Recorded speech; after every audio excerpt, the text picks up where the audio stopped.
Welcome back, guys, to another video. Got some pretty big things with Tesla.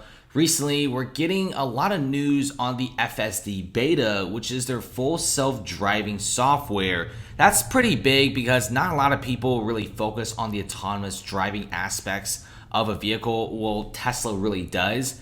At this current moment, Tesla really isn't that special anymore in terms of electric vehicles. Sure, their electric vehicles are honestly far superior than most companies, but just keep in mind that a lot of other companies in just the coming few years will be making EVs very similar to what Tesla is doing. Tesla really needs to differentiate themselves from the competitors because General Motors, Mercedes, Ford, they're coming out with several different electric vehicles and they're all pretty good looking. So it's very different from 3 years ago where everyone was scrambling to get a Tesla vehicle because of the tax incentives. And also Tesla was like the only option here in the US where you could actually get an electric vehicle. And that's very similar to Europe as well, where like the only major company that was truly releasing electric cars was Tesla, and the car is also associated with luxury, so that's also very nice. And Tesla really thought around thinking, okay, we gotta do something very special to differentiate ourselves from the competitors, because 3 years ago competitors were not making EVs and Tesla was the only company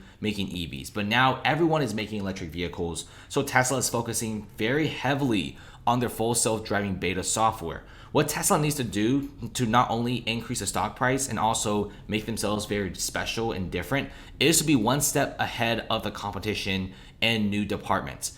If Tesla did not focus on their full self-driving beta software and only focused on making as many electric vehicles as possible, their valuation would actually plummet like a rock. But because of full self-driving beta and even Cathie Wood, ARK Invest saying how this could be like a multi-trillion-dollar business, having these autonomous robo-taxis roaming around the country, it's very beneficial for Tesla to focus the majority of their attention on the FSD beta software. If you guys don't know, the FSD beta is already out, but only for select individuals. I've watched several videos on Twitter and YouTube, and it's actually very interesting. People can actually drive hands-free in major cities. The vehicle themselves are surrounded by a bunch of cameras with 360 degrees of vision. It could definitely look at different, areas, stop signs, stop lights, pedestrians, objects in front of the car. It's actually pretty safe. In fact, I watched several videos. It gets better and better since the software does get upgraded every 5 to 10 days. And it's been like 3 months already, 3 to 4 months to be exact, since Tesla rolled out the FSD beta for select users. And so far, the software is getting really good. I mean, I've seen whole entire road trips being with the FSD beta, and 99.9% of the time, the car does its own thing, and very rarely do you ever see the person use a steering wheel. Sometimes it's for emergencies, that's very rare, but occasionally you just need to maybe go to a different lane or something like that, and just much easier to do it by yourself. Overall, the FSD beta is pretty impressive, and it should be releasing around the second quarter of this year, 2021, for the general public. If you guys spend like $10,000 on the full self-driving beta software, keep in mind that it will be coming out very soon. So far, Musk is trying to be very careful about this transition period. He wants to make sure all the bugs and glitches are fixed before he announces this, because there's several thousand of people having Tesla vehicles with the FSD. They paid 10 grand for it, or maybe $8,000 if you bought it before the price raise. And they got to make sure that this has free of bugs, free of glitches, because if you get a series of accidents with the FSD beta on, it doesn't look good for the company, and that's very, very bad. So major setbacks. At first, everyone was saying that the FSD beta will be released to the general audience around Q1, like January and February at the very latest. But it was delayed because I want to make sure there was no bugs and no glitches. If you look at this exchange between this Twitter user and also Musk is saying that they got to be very careful this transition period, and Q2 would most likely be the date. So this is an extremely exciting teaser that Musk is giving out, and this should definitely shock a lot of competitors. Right now, most competitors are mostly focusing on electric vehicles themselves, and virtually no one is really focusing on the autonomous driving. Sure, we got some companies out there focusing on lane assist or maybe different sensors just in case, there's an object behind your car and you're backing up. That doesn't count as full self-driving, and that doesn't really do much for the user except to have, a few extra safety features. Whereas Tesla is already making these fully autonomous vehicles that could definitely act as robo-taxis within the next couple years, whereas other companies out there are still focusing on lidar. Lidar technology is very expensive, If you want to equip your car with lidar, it's going to be a very pricey car. Not everyone can afford it. Tesla has opted to go for cameras, which is very different. And the only way for that to work is to have billions and billions of miles racked up of the FSD, which Musk has done before. And they have a lot more miles than their competition.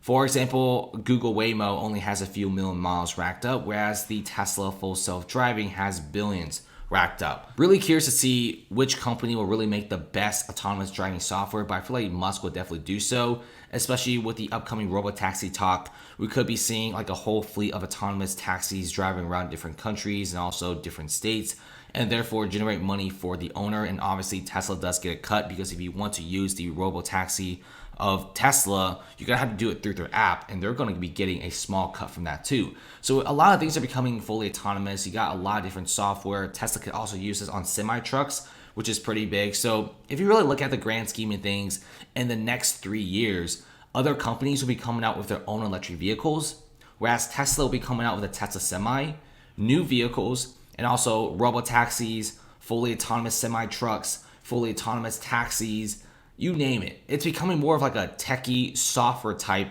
of corporation than just a car manufacturer. Last but not least is Tesla's full self-driving subscription is coming Q2 of 2021. Remember how during the first portion of the video, I talked about how the FSD will be released to general audience around Q2 of 2021, which is the summertime. That's pretty perfect. There's no snow. So obviously the autopilot will work pretty nicely. The weather's a lot warmer. And obviously right now they got more time to work on the bugs and glitches. This full self-driving subscription is coming very soon. Some individuals just simply want to try out the full self-driving subscription before committing $10,000 on the car. $10,000 is not cheap, especially for a regular piece of software. I know the software is very special, but for $10,000, that's a little bit like pricey. I kind of wish the price was like maybe $5,000 or at the most $7,000. I think $10,000 is a major turnoff for a lot of individuals, and this is why they're launching the subscription service. Now, people have been saying, and same thing with Elon Musk, that if you really want to get the most money out of it, it's best to just straight up buy the software, because if you're going to be leasing the software for several months, it's going to really rack up. And what I'm thinking is probably you got to pay $200, $300 a month for the FSD subscription. Some people actually go for that because every single year, maybe every couple years, got to do this really long road trip. They may like several business meetings, and then the holidays come around, so you got to visit a different family members. Having the full self-driving just for that specific month is very beneficial. Maybe they don't really use it in cities. Maybe they don't feel comfortable with it. Maybe they only want to use it in specific periods of the year. So having a subscription program could definitely make Tesla a decent amount of money. I'm guessing a ton of individuals that have never used the FSD will probably want to opt in and just try it out for 1 month. And some people get hooked on it, and they will definitely order the whole thing for $10,000. So this is a really interesting business model. Essentially, this really does remind me of the NIO business model, which is a Chinese car company. They have like a battery subscription, an autopilot subscription. That's pretty big. That's about it, guys. Thanks for watching, and comment below. Definitely subscribe for more Tesla videos.